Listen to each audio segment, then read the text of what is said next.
तुम सोच भी नहीं सकते कि इसियामा ने अटैक ऑन टाइटन नाम की एक ऐसी मास्टरपीस बनाई है कि काफी लोग इसके हिडन डिटेल और फोरशैडोइंग भी जज नहीं कर पाए। तो उन्हीं में से टॉप कुछ खतरनाक फोरशैडो हम बताएंगे आज तुम्हें। बाय द वे, इस वीडियो के देखने के बाद तुम अटैक ऑन टाइटन को एकदम अलग ही नजरिए से देखने वाले हो, तो वीडियो पूरी देखना। तो अब अपन को पता चल गया एरन येगर टाइम ट्रेवल करके सब कुछ मैनिपुलेट कर रहा था टाइम में। तो एरन येगर अपन को देखने में मिला था जब सीजन 1 एपिसोड 1 में जब सर्वे को आते हैं, जब ये देखो ये खड़ा है एपिसोड 2 के स्टार्टिंग में, और ये देखो ये बैठा, और एपिसोड 2 के मिड में ये देखो ये खड़ा। इवन देखो इसके कपड़े भी same. Zeke future incident foreshadow. By the way, ये तुमने नोटिस भी नहीं किया होगा, जब ज़ीक अपने खिलौनों के साथ खेल रहा होता है, जब देखो उसके हाथ में बंदर जो कि फोरशैडो कर रहा है बीस्ट टाइटन को, और वो घोड़े और सोल्जर फोरशैडो कर रहे हैं सर्वे कॉप्स को। मतलब एनीमे की one of the best fight Zeke Yeager versus scouts, जिसमें कैप्टन लीवाई ने ज़ीक येगर के मुंह से लगे गांठ तक फाड़ दी थी। Eren's rumbling foreshadowing. By the way, Isayama ने अपन को पहले ही आने वाले डिस्ट्रक्शन का फोरशैडोइंग बता दिया। जितना पहले तुम्हें पता होता कि तुम आने वाले पेपर में फेल होने वाले हो, क्योंकि अटैक ऑन टाइटन देखने के बाद एडिक्ट्स के तुम ऑल फोरशैडो वाली वीडियो देखने लगे। अब ये ऑफ टॉपिक कहाँ जा रहा हूँ मैं, अरे बैक टू टॉपिक। सीजन 1 के फाइनल बैटल में जब एरन और एनी एक दूसरे से फाइट कर रहे होते, जब गुस्से में एरन कह देता I will destroy the world, बाकी सब गुस्से में इसको लाइटली ले रहे थे, बट किसको पता था ये फ्यूचर का फोरशैडोइंग बता रहा।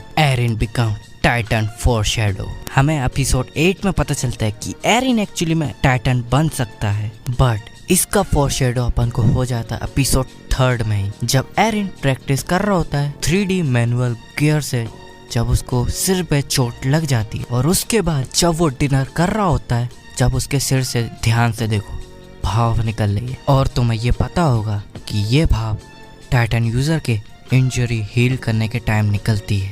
Next, arenes nightmare. Attack on Titan के एपिसोड 1 में एरिन का सपना दिखाया जाता है, कुछ सेकंड में ही अपन को बहुत कुछ फोरशैडो कर दी जाती है। अगर अपन फ्रेम बाय फ्रेम रोक के देखें तो अटैक ऑन टाइटन के अपकमिंग इंपॉर्टेंट सीन अपन को देखने मिलते हैं, जैसे एनी से फाइट करते हुए सर्वे कॉप्स की डेथ और एरिन की मॉम की डेथ, और यही नहीं सबसे तगड़ा जो काफी लोग ने मिस कर दिया, विली टाइबर हाउस की फोरशैडोइंग। बाय द वे, एकदम अलग ही लेवल का फोरशैडो था ये।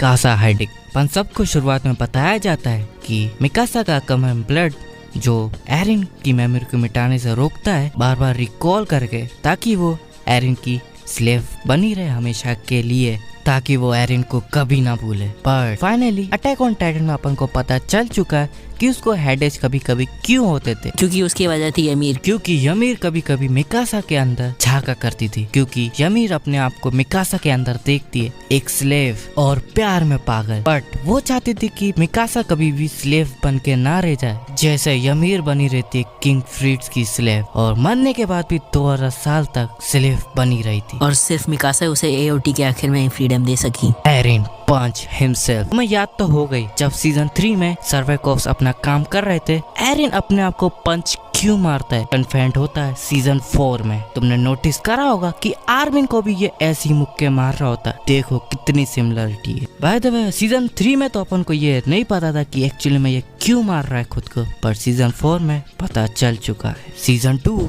आउटरो। कई एनिमे के इंट्रो तो अपन देख लेते, पर आउटरो कौन देखता है, बट एओटी के केस में ऐसा मत करना, क्योंकि इंट्रो और आउटरो मिस करना मतलब बहुत कुछ मिस करना। अगर तुम सीजन 2 के आउटरो को देखो तो काफी डार्क, काफी क्रीपी और काफी यूनिक दिखती है, पर यही है एक फोरशैडोइंग जो अपन को फ्यूचर के इंसिडेंट को दिखा रहा है।